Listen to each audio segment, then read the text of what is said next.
I'd like to talk about deep space radiation and the magnetosphere. This has to do with climate change and everything that has to do with our day-to-day lives, from the things we do on our phone to how much we pay for our electricity and our water bills. Now, the magnetosphere is something that most people don't know pretty much anything about, so I'd like to start there. A lot of people know about the atmosphere. So the atmosphere is something that is consolidated and confined within the Earth's magnetosphere. Here is an example of all of the layers of Earth's atmosphere. It's written out in mileage, and as well it is talking about the variable temperature differences that you experience when you start to go into the higher levels of the atmospheric layers.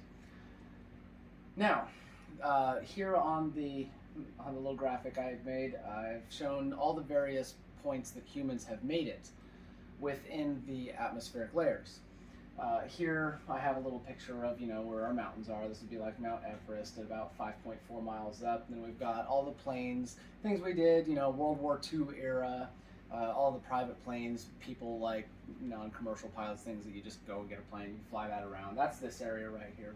Our high weather satellite balloons that we use for studying atmospheric densities, pressure, radiation, things like that. We did that in the 50s a lot to study everything pre-space race. That's right here. Then, we all know about the Blackbird SR-71 and all of our greatest planes, the highest capable, the Concorde, the fastest. That's right up here in our upper stratosphere. All of from this line down, it is the stratosphere, the troposphere. These are the atmospheric layers that humans live in. Now they are only about 32 miles, about 80 kilometers or so wide. So think about where you're at and think about 30 miles away from you. That's how much oxygen there actually is. That's the stable molecules of Earth's atmospheric layers, what makes it possible for humans to exist. Now everything beyond that is actually fatal to humans at various stages, usually because of the atmospheric density is decaying, but a lot of it because of ionizing radiation, which I will discuss now about the mesosphere. The mesosphere, it starts at about 32 miles out, and it extends, as you can see, to about the 62-mile range or so. It's where we put most of our just junker, experimental satellites. Anytime that a private company launches something, that's where it goes. So when you hear about the SpaceX, Starlink satellites, and you can see them, it's a train of satellites, it's all over your local news. That's where they are. That's why it's so apparent. You can see them so well. Now, right above them, it's where we start to send all of our weather satellites, geosynchronous satellites that work with GPS, things like that. All of our communication satellites for just basic commerce, none of like the armies, but like some of Verizon's test out ones and things. Now, right above that is the lower thermosphere. As you crest out of the mesosphere into the thermosphere, you find that's when the molecules are a little bit more stable. There's less structured molecules as there are in the mesosphere. And I mean, when we get northern lights and things like that, it's because those structural molecules are being destroyed so quickly by ionizing radiation that's coming from above them in various stages of the ionosphere. The ionosphere and the bands that are a part of the upper atmospheric layers filter the radiation that comes from any of the bands outside of our atmospheric layers. So if you're actually, if you're in any of these layers, various points of these bands will have more or less radiation depending on where you're at. So in the lower mesosphere area, there's a lot of radiation as opposed to the upper mesosphere where there's a bit less. And this can be explained in temperature and heat differences in the various points like the mesopause to the thermopause. Now, when you're up in the lower atmosphere of the lower thermosphere, in that part of the atmosphere, you'll find that's where we have all of our stations. The International Space Station resides at about 250 miles up. The Hubble is just about 100 miles above that, at about 350 miles up. Now it takes a big elliptical swing around the Earth, so sometimes it's closer to 600, 700 miles out. Sometimes it's closer to the 300 mile. However, that's where that's sitting. And now, in this various area of the thermosphere is where we find our most stable point. There is almost no molecular structures, but the ionizing radiation seems to take paths that usually travel specifically towards the north and south poles. And so we find that we can orbit specifically in that field in the safest place in space to avoid most radiation. Now, we still need a great deal of shielding, which I'll talk about more in a little bit, but what we use in this field of space is transitional and passive shielding. Now, that's aluminum and titaniums, that's polymers, that's hydrogen solutions like water, the various types of coolants we use in our cars, things like that. Now that works great to absorb the majority of the ionizing radiation in that level, and it does pretty much what the lower ionosphere and the bottom part of the mesosphere is doing, is we're just providing that extra grouping of molecules for it to beat up before it gets to us.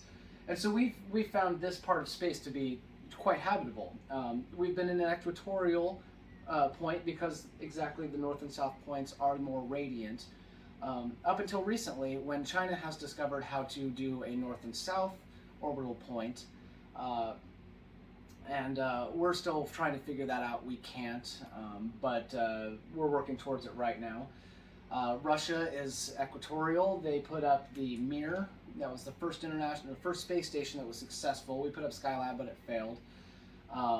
And the reasons for that is actually because the orbital patterns that we go in around the Earth, in the equatorial orbits, the compression of the atmospheric layers, the density of the molecular structures, and then sometimes when it's destroyed heavily by ionizing radiation, it consolidates heavier.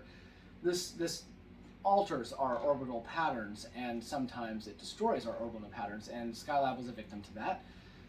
Russia had already figured this out because they had spent that time during the Apollo era learning how to manage low Earth orbit instead of trying to push further and further like Apollo did. And so they have been able to maintain a successful space station since the 70s until 1997, when they replaced the Mir with the International Space Station. Now, when we have made it to that point of the thermosphere, we started finding difficulties. This is the majority of the discussion here, is the ionizing radiation that we faced beyond that point. Now, from this point on up, from this little red line here, that's about the 350-mile point. The highest shuttle mission was in 1993. We had to service the Hubble. If you Google it, you'll find that there was a mirror that was off, and we sent up a team to fix it and try to reprogram some of the software and adjust for the problems. It was successful, but it was like Apollo 13. It was a successful failure, and we didn't get the mission we wanted, but we did get a mission that did help us. They went up, and the ionizing radiation at about 359 miles out, right here when they serviced the Hubble, caused serious neurological failures.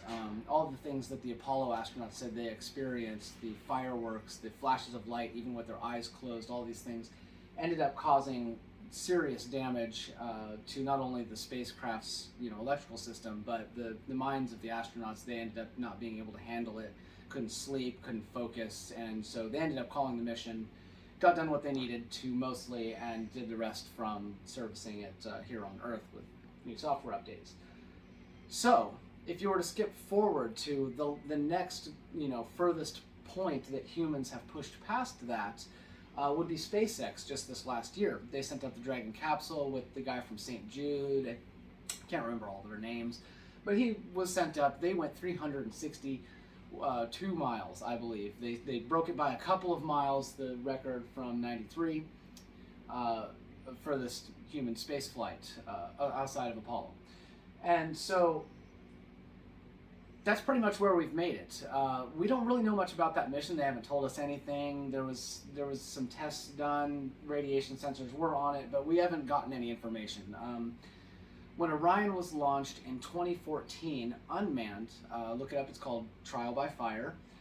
It was launched just above here to about 3,600 miles, and it was sent unmanned as a radiation probe. Fully loaded with radiation sensors, no oxygen tanks, everything that that could be destroyed by ionizing radiation was removed, but was safeguarded to see what would happen to it just in case. It failed. Ionizing radiation destroyed it. If you look it up, the Kelly engineer that did the presentation goes off on how we need to create a different type of shielding, better shielding.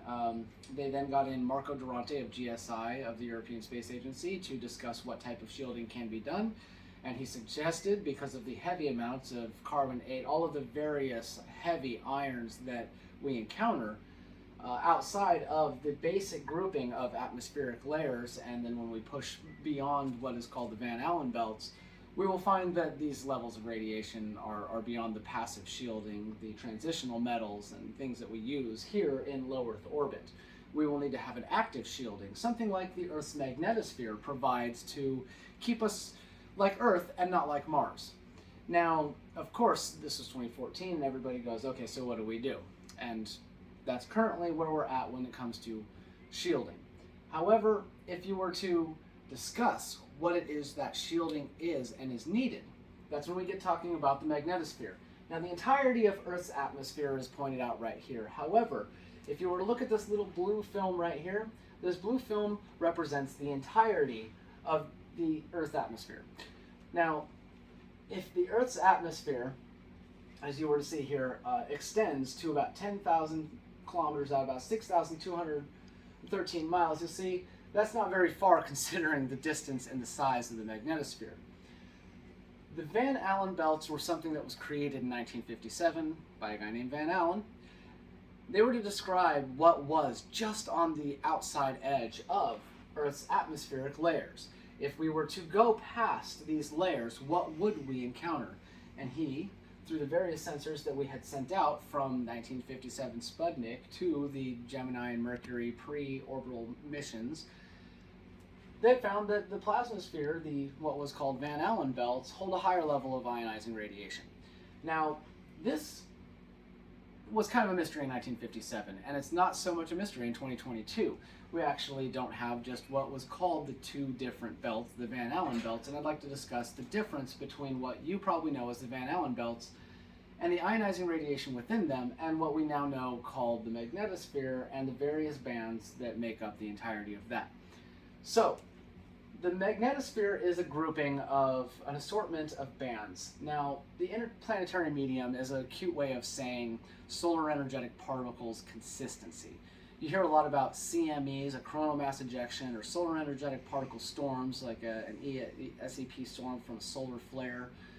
You don't hear a lot about the consistent solar energetic particle mass. Now, the magnetosphere has a tail and always does, like a comet always has a tail and always points away from the sun, because the solar energetic mass and the particle, the mass energy coming from the sun at such a speed and such a density that it forces against everything that is within its point of placement, all the way to the bow shock of its magnetosphere, which goes all the way to the heliosphere. Now, here, the interplanetary medium represents a wave coming at us, say a wave of water. Now, if you were to place a shield in front of a wave of water, say you had a rock in a stream of water, and you took something and put it in front of the water so the water went around the rock. That's the basis for what the magnetosphere does. Solar energetic particles are like a constant river, and the Earth is a rock in the middle of the river. Now, the Earth can't get wet, or if it gets too wet, then, it'll just tumble down the river and break apart. So it only needs a little bit of water. What the magnetosphere does is, through the bow shock of the magnetosphere, it only allows just 1% of the ionizing radiations coming from the sun, and a fraction of that, 1% of that 1% of cosmic energetic particles that are coming from the background radiation from the beginning of the Big Bang, that make it through what the sun is pushing out.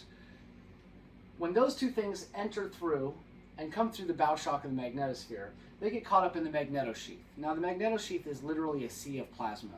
You can think of it as the inside of a volcano. It's literally lava. It is the most destructive force we can imagine, and it will displace everything that we know of. in this field right here, that's where that 1% stays. Now that 1%, it does try to come and go because the bow shock will continuously try to let that 1% keep coming through. And so in that it comes through and tries to escape, while the electromagnetic reconnection is happening in the plasma within the magnetosheath, the variable magnetopauses cause a switch in the electromagnetic reconnection.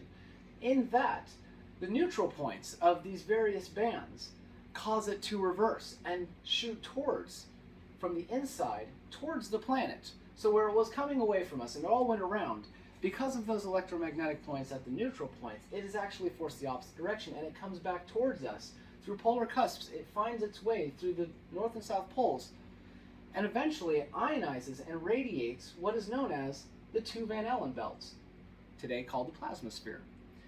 These plasmaspheres maintain a neutral balance of that ionizing radiation. So when they say you can't stay in there, you can't stay in there. It is a neutral balance of a plasma state. Now it's not like these ones where it's turbulent. It's not a consistency where it's coming and going. But what is coming and going is more or less just vibrating. It's not so much that things are forcing their way in and forcing their way out. It's that they're both going almost in and almost out at the exact same time that they resonate a frequency that allows almost a point of placement. Now because of this, that barely allows that 1% that has made it through to be the 1% we experience. And so when this 1% that has made it through touches our variable atmospheric layers, the ionosphere allows that 1% to be filtered down. So by the time that 1% that makes it through the bow shock goes through the magnetosheath, through electromagnetic reconnection, comes back through the plasma sheath, through the neutral points, through polar cusps, and ionizes the plasmasphere, Van Allen belts, those Van Allen belts getting that 1% of radiation from there, then distribute that 1% as about 1% of it down to us, which means here in the lower atmosphere, in the lower thermosphere I should say, where we are currently residing in space, we get 1% of what the Van Allen belt has, which is just 1% of what interplanetary medium space consistently has. So, if they were to say they were going to go further past these points right here and into the plasmasphere, that's fine, but they were going to need to have the things that require the mass and energy to be kept off of them, like the rock, like the Earth we are, in the river. If you leave the electromagnetic shielding that is keeping the interplanetary medium off of you, you have to take that with you, or the interplanetary medium will destroy the craft and the things within it instantly, just as it creates the magnetosheath's turbulent plasma state, and just as it destroyed Mars. So, all of the atmospheric layers are held perfectly because of the ionizing radiation that's stable within the Van Allen belts, the plasmasphere, that is only given to us in a fraction of the interplanetary's actuality. So, if you hear someone say, fly through the Van Allen belts really fast, that doesn't make much sense now, does it? If you were to fly through here very fast with the shielding that we have that is only designed for right here, and you were to leave all of this shielding, which, remember, this is about 6,000 miles out, this is about 15,000 miles out, and this is about 25,000 miles out at the end of the magnetosheath, when you finally start reaching the bow shock. Now again, the compression of the magnetosphere is a variable depending on all solar energetic activities from the sun. So if it's dealing with a solar storm, it's not going to be 25,000 miles out. It'll probably be closer to 15.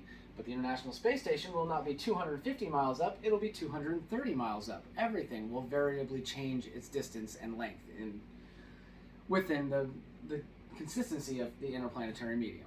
So, that is where we are in space. That is what we have done and why we can do what we can do in space.